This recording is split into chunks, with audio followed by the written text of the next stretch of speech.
नमस्कार. UCN विशेषमध्ये तुम्हा सगळ्यांचं खूप मनापासून स्वागत. सध्या प्रत्येक आई वडिलांना सगळ्यात मोठा प्रश्न भेडसावत असतो, तो म्हणजे मुलाचं भविष्य, मुलाचं किंवा मुलीचं, आपल्या पाल्याचं भविष्य अगदी घडवताना जितकं टेन्शन पेरेंट्स घेत असतात तितकंच आजकाल मुलांना सुद्धा टेन्शन असतं. कारण इंजिनिअरिंग हा एक बूमिंग स्ट्रीम म्हणून बघितलं जातं, पण तिथे ॲडमिशन घ्यायची तर इतक्या अफाट ब्रांचेस आहेत, कुठे जायचं, कसं जायचं आणि फ्युचर काय, ह्याविषयी अजूनही कितीही आपण म्हटलं तरी सुद्धा पेरेंट्स संभ्रमात असतात. त्यांचा हा संभ्रम दूर व्हावा, त्यांना ॲडमिशन घेताना कुठेतरी एक मदत व्हावी आणि एक छान इन्स्टिट्यूट आपल्या पाल्यांकरता निवडताना त्यांना शक्य तेवढ्या सगळ्या प्रश्नांची उत्तरं आपल्याला उपलब्ध करून देण्याचा हा एक प्रयत्न.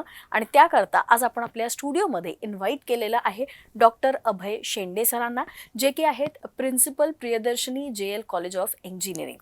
स्वागत. नमस्कार. आणि मी म्हटलंय सुरुवातीला तसं की सध्या ॲडमिशन्सचं म्हणजे एक फेज सुरू आहे आणि स्टुडंट्स बरोबर पेरेंट्ससुद्धा कन्फ्यूज असतात की जायचं इंजिनिअरिंगला आहे, पण एवढ्या स्ट्रीम्स आहेत तर कुठे. आणि त्यातनं जेव्हा प्रियदर्शनी कॉलेज आपण बोलतो, प्रियदर्शनी ग्रुप ऑफ इन्स्टिट्यूशन्स म्हणेन मी, कारण प्रियदर्शनीचे भरपूर कॉलेजेस आहेत, तर तिथे थोडक्यातच हे नाव सगळ्यांना नावाजलेलं आहे, प्रियदर्शनी सगळ्यांना माहिती आहे, पण थोडक्यात जर का तुम्ही ग्रुप ऑफ इन्स्टिट्यूशन्सची माहिती देऊ शकलात आणि तुमचा अनुभव इतक्या वर्षाचा आहे तोही थोडक्यात जर आमच्याबरोबर शेअर केला. नक्की. प्रियदर्शिनी ग्रुप तसं लोकमान्य टिळक जनकल्याण शिक्षण संस्थेच्या बॅनरमध्ये येतं. प्रियदर्शिनी हे ब्रँड नेम आहे. प्रियदर्शिनी ग्रुपचे 27 इन्स्टिट्यूट आहे. 3 इंजिनिअरिंग कॉलेज नागपूरला आहे, 1 इंजिनिअरिंग कॉलेज मुंबईला आहे. Apart from engineering, architecture, polytechnic, pharmacy, DED, BEd आणि various schools. In short KG to PG, मी तर म्हणेल KG to डॉक्टरेट ही पूर्ण क्वालिटी एज्युकेशन प्रियदर्शिनी ग्रुपमध्ये अवेलेबल आहे. आणि सर्वात महत्त्वाचं की प्रियदर्शिनी ग्रुपचे जे चेअरमन आहेत honourable doctor Satish Chaturvedi sir, he himself is a learned and visionary person. ते 3 सब्जेक्टमध्ये पोस्ट ग्रॅज्युएट आहेत, LLB गोल्ड मेडलिस्ट आहे, PhD आहे आणि डिलीट आहे. त्यामुळे त्यांच्याकडे एक व्हिजन आहे. तर प्रियदर्शिनी ग्रुपमधल्या सगळ्या लॅब्स, सगळ्या लायब्ररी, हे सगळं स्टेट ऑफ आर्ट लॅबॉरेटरीज आमच्या प्रियदर्शिनी ग्रुपमध्ये अवेलेबल आहे. मी एवढंच तुम्हाला प्रियदर्शिनी ग्रुपबद्दल थोडक्यात सांगू इच्छिल. हो. आणि सर, आपण सुद्धा बरेच वर्षापासून या ग्रुपशी जोडलेले आहात, तर थोडक्यात थोडासा तुमचा सुद्धा अनुभव. मी गेले 25 वर्ष झाले प्रियदर्शिनी ग्रुपशी जोडलेला आहे. आणि 2008ला Priyadarshini JL college of engineering चालू झालं. तेव्हापासून मी प्रियदर्शिनी JL कॉलेज ऑफ इंजिनिअरिंगमध्ये आहे आणि 2012पासून मी प्रिन्सिपल आहे प्रियदर्शिनी JL कॉलेज ऑफ इंजिनिअरिंगमध्ये. माझं एज्युकेशन मी BE civil government college of engineering कराडमधनं केलेलं आहे. MTech in structural engineering, PhD in civil engineering and I am DSc in civil engineering. मी DSc पण सिव्हिल इंजिनिअरिंगमध्ये केलेली आहे. आमच्या चेअरमन सरांना मोटिवेट होऊन, कारण ते डिलीट आहे आणि त्यांना मोटिवेट होऊन मी DSc ही डिग्री सिव्हिल इंजिनिअरिंगमध्ये केलेली आहे. म्हणजे आपण असं म्हणू शकतो की कुठल्याही ग्रुपचे जे हेड असतात ते इन्स्पिरेशनल असले की असं मोटिवेशन मिळत जातं आणि इतके छान शिक्षक, प्राध्यापक सगळे मुलांना लागतात. नक्कीच. आणि सर, तुमचा सुद्धा आता तुम्ही सांगितलं तसं की 25 वर्षाचा अनुभव टीचिंग मधला, तर ही खूप मोठी एक अचीवमेंट पण आहे. आणि मुलांच्या दृष्टीने जर म्हटलं तर त्यांना गायडन्स करता एवढे एक्सपिरियन्स्ड व्यक्ती त्यांच्याबरोबर आहेत. त्यामुळे नक्कीच आपल्या कॉलेजचे जे स्टुडंट्स आहेत ते खूप सॅटिस्फाईड असतील अशी आम्ही आशा करतो. आणि दुसरं एक मला आणखीन विचारायचं आहे की इंजिनिअरिंग सध्याच्या तारखेला खूप बूमिंग असं स्ट्रीम आहे आणि तिथे प्रत्येकाला जायची इच्छा आहे. दिवसेंदिवस भरपूर ब्रांचेस नवीन नवीन तिथे येत आहेत आणि पुढे म्हणजे जसं फ्युचरचा विचार केला तर टेक्नॉलॉजी ही प्रत्येकच फील्डमध्ये आवश्यक आहे नवनवीन. तर तुम्ही थोडंसं मला जर का सांगू शकलात की प्रियदर्शनी JL कॉलेज ऑफ इंजिनिअरिंगला कुठल्या कुठल्या ब्रांचेस अवेलेबल आहेत? प्रियदर्शिनी JL कॉलेज ऑफ इंजिनिअरिंगला computer science engineering, artificial intelligence, electronics and telecommunication engineering, civil engineering and electrical engineering असे 5 courses Priyadarshini JL college of इंजिनिअरिंगला अवेलेबल आहेत. बरोबर. आणि तिथे मग ऍडमिशन प्रोसेस तर आपली जशी आता हा, आहे, government through JEE. CET through या जेई थ्रू आपण ऍडमिशन प्रोसेस. बरोबर. सर, एक आणखीन गोष्ट आहे की Priyadarshini JL college of engineering हे ऑटोनॉमस कॉलेज हा, आहे.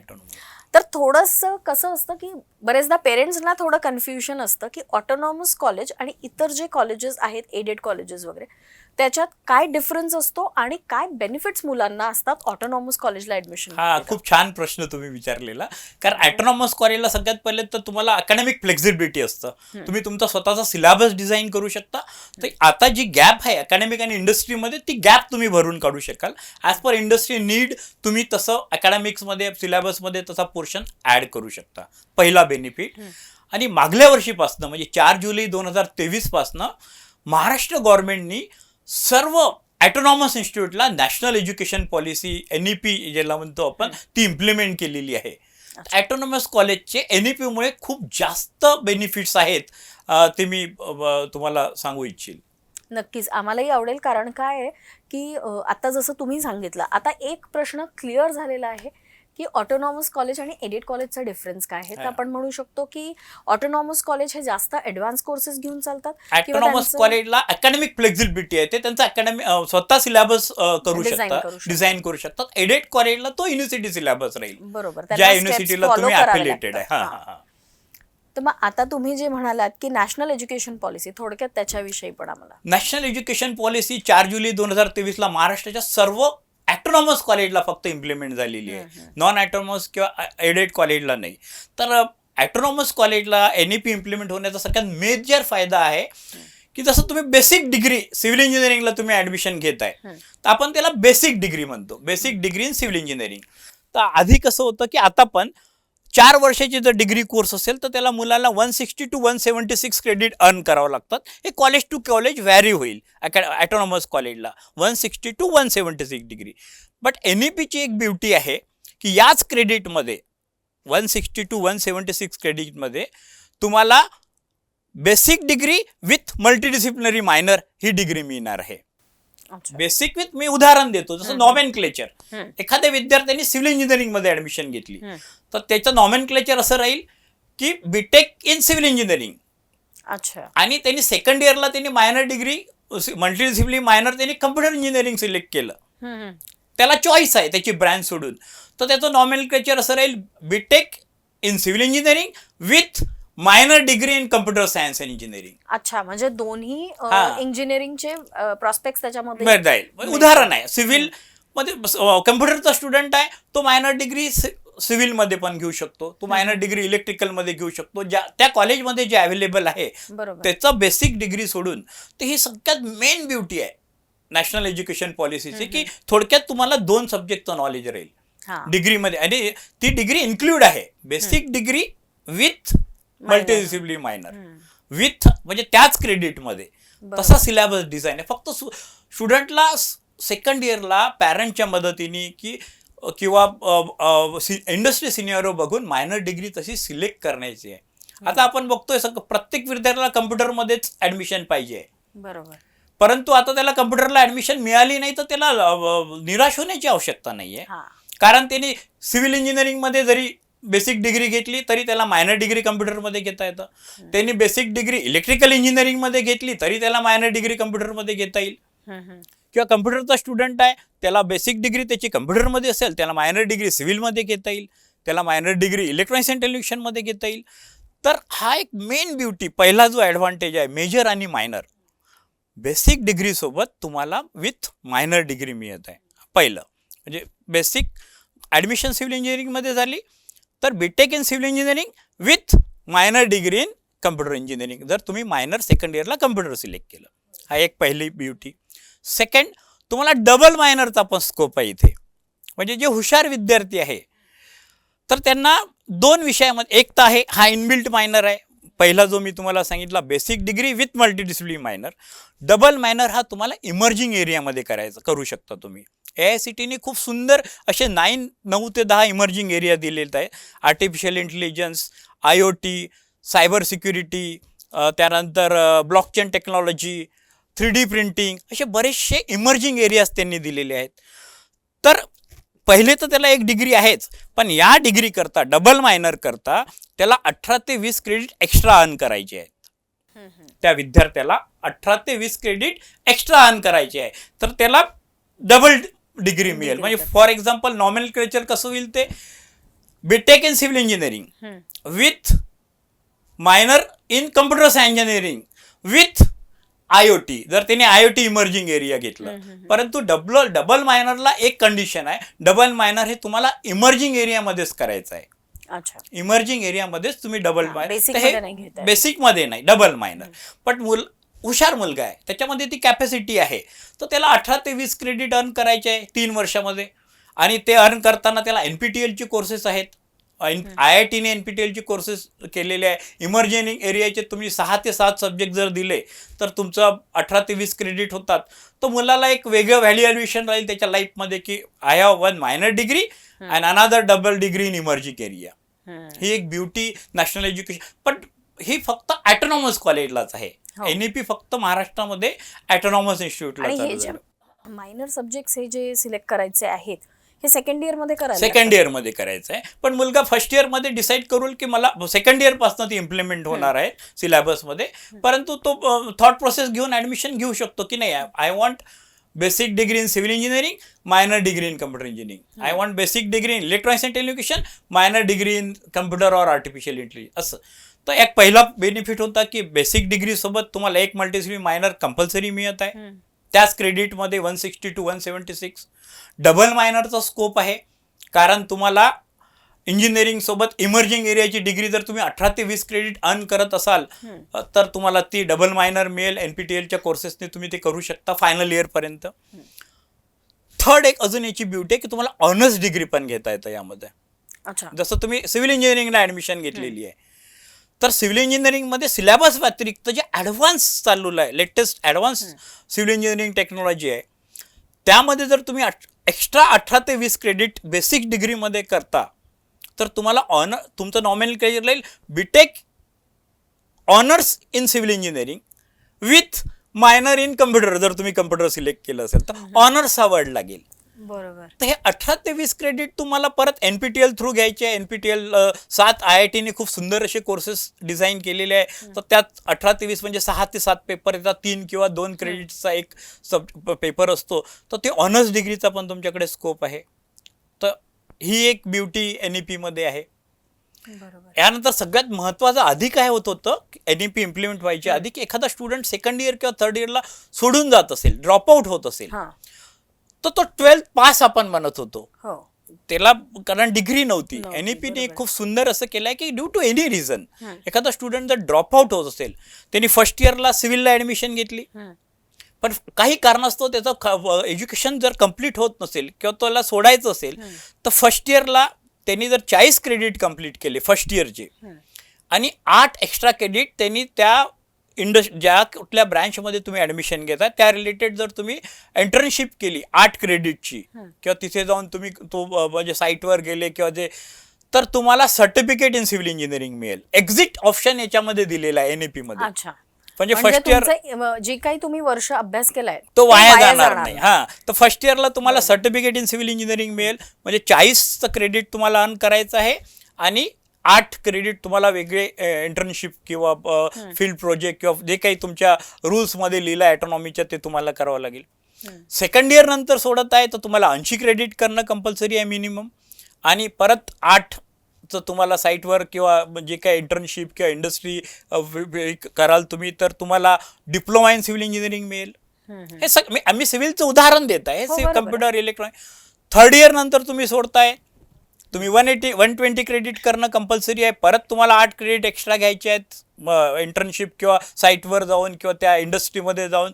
तर तुम्हाला बॅचलर इन BOC चा course vocational in civil engineering, आणि फायनल नंतर तुम्हाला तर डिग्री विथ मल्टीडिसिप्लिनरी मायनर आहे. तर आधी ड्रॉपआउट जर स्टुडंट असेल, एक्झिट असेल, तरी त्याला सर्टिफिकेट पहिल्या वर्षीनंतर, दुसऱ्या वर्षीनंतर डिप्लोमा, थर्ड वर्षी व्होकेशनल आणि फोर्थ नंतर BTech degree with multidisciplinary minor, असा एक एक्झिट प्लॅन पण खूप सुंदर आहे. NEPला खूप सुंदर असे व्हर्टिकल्स दिलेले आहे. NEPमध्ये त्यांनी होलिस्टिक डेव्हलपमेंटचा कम्प्लीट विचार केला आहे विद्यार्थ्यांचा. तर सर, ॲटोनॉमस मला हां बोला आणखीन एक असं विचारायचं आहे की जसं आता तुम्ही डिप्लोमा म्हणालात की सेकंड इयर, बरीच मुलं अशी असतात जी पॉलिटेक्निक करून मग सेकंड इयर इंजिनिअरिंगला येतात.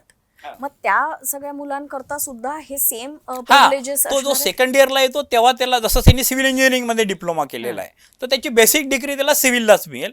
पण तो सेकंड इयरला आल्यानंतर मायनर डिग्री कम्प्युटर इलेक्ट्रॉनिक्स इलेक्ट्रिकलमध्ये सिलेक्ट करू शकतो. हा, तर म्हणजे त्याला त्यालाही पण आता हे- NAP-ला या म्हणजे यावर्षी जे मुलं सेकंड इयरला येतील त्यांना पण मेजर डिग्री आणि मायनर डिग्री राहील.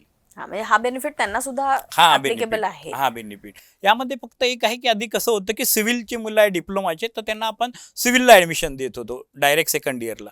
इलेक्ट्रिकलचा विद्यार्थी आहे त्यांना आम्ही इलेक्ट्रिकलला देत होतो. आता आपण इलेक्ट्रिकलचा विद्यार्थी असेल किंवा कम्प्युटरचा विद्यार्थी आहे, थोडक्यात डिप्लोमा कम्प्युटर आहे पण कम्प्युटरचा पर्सेंटेज खूप हाय चाललेला आहे तर त्याला बाकी कोर्सेसमध्ये पण सेकंड इयर इंजिनिअरिंगला ॲडमिशन घेता येईल, इलेक्ट्रिकलला घेता येईल, इलेक्ट्रॉनिक्समध्ये घेता येईल. पण त्या केसमध्ये जो एक फर्स्ट इयरचा बेसिक सब्जेक्ट राहिलेला आहे कारण तो डायरेक्ट सेकंड इयरला येतोय तर ते 2 क्रेडिटचा तो सब्जेक्ट त्याला कव्हर करावा लागेल अच्छा, जर त्याची ब्रँच सोडून तो ॲडमिशन घेत घेत असेल. असेल तर. हां तर आणि जर सेम ब्रांच तर असेल तर काही मग काही आवश्यकता नाही. गरज मग त्याला ते एक म्हणजे मेजर डिग्री कम्प्युटरमध्ये असेल तर major degree in computer, minor ते इलेक्ट्रॉनिक्स सिलेक्ट केलं तर मायनर इन इलेक्ट्रॉनिक्स म्हणजे मेजर विथ मायनर हे त्याला पण इम्प्लिमेंट आहे. म्हणजे त्यांना एक ओपन आणि वाईड असा चॉईस चॉईस दिलेला आहे. की बेसिक तुम्हाला हवंय त्या. आणि दुसरं की बरेचदा असं होतं की आपल्याला कधी कधी असं असतं की एक फॅमिली बिझनेस आहे तर म्हणून मला सिव्हिल इंजिनिअरिंग करणं घ्यायचं आहे पण इंटरेस्ट कम्प्युटरमध्ये तर मग मी कम्प्युटरमध्ये. तेही कनेक्ट करू शकतो. म्हणजे असे दोन्ही चॉईसेस किंवा मी म्हणजे वेगळं म्हणेल की सगळेच ना कम्प्युटर ब्रँच येत आहेत मुलांना रिझल्ट लागला सीईटीचा हो. पण सर्वांना कम्प्युटर ब्रँच पॉसिबल होत नाही. नाही होत. मग त्या केसमध्ये त्यांनी major degree electronics and television किंवा इलेक्ट्रिकल सिव्हिलमध्ये घे तर मायनर त्याला ऑप्शन आहे कम्प्युटरमध्ये तर मुलाला तो स्कोप आहे. नक्कीच.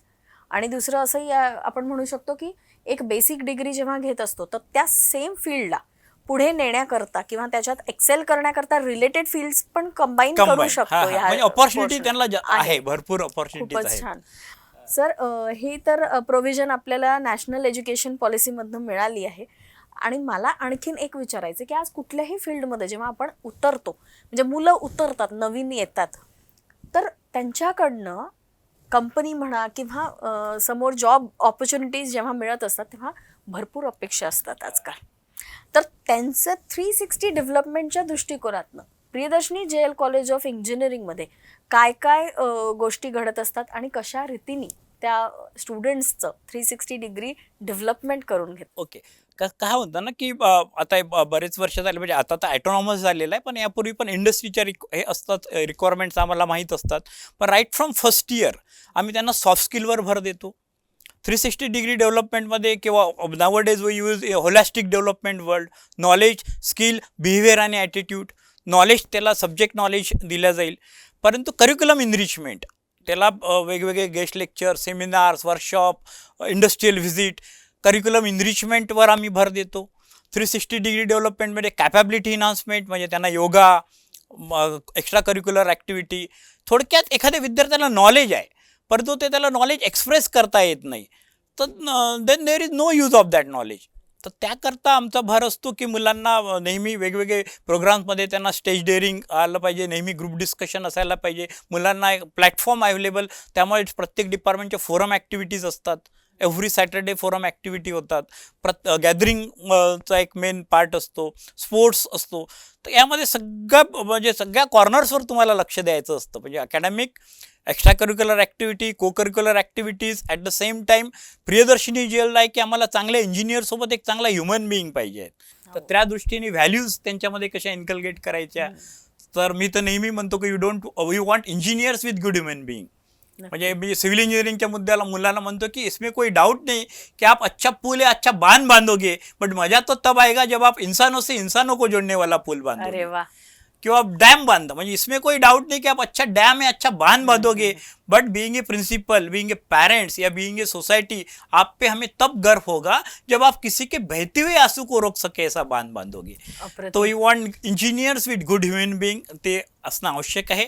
तर सतत 360 डिग्री डेव्हलपमेंट होलॅस्टिक डेव्हलपमेंट करता activity based learning sports extra curricular activity personality development email writings यावर एक सतत आमचा एक वेगळा मॉड्यूल बनलेला आहे आणि त्या दृष्टीने आम्ही सगळ्या विद्यार्थ्यांना तसं ते पहिलेपासून प्रयत्न करतो.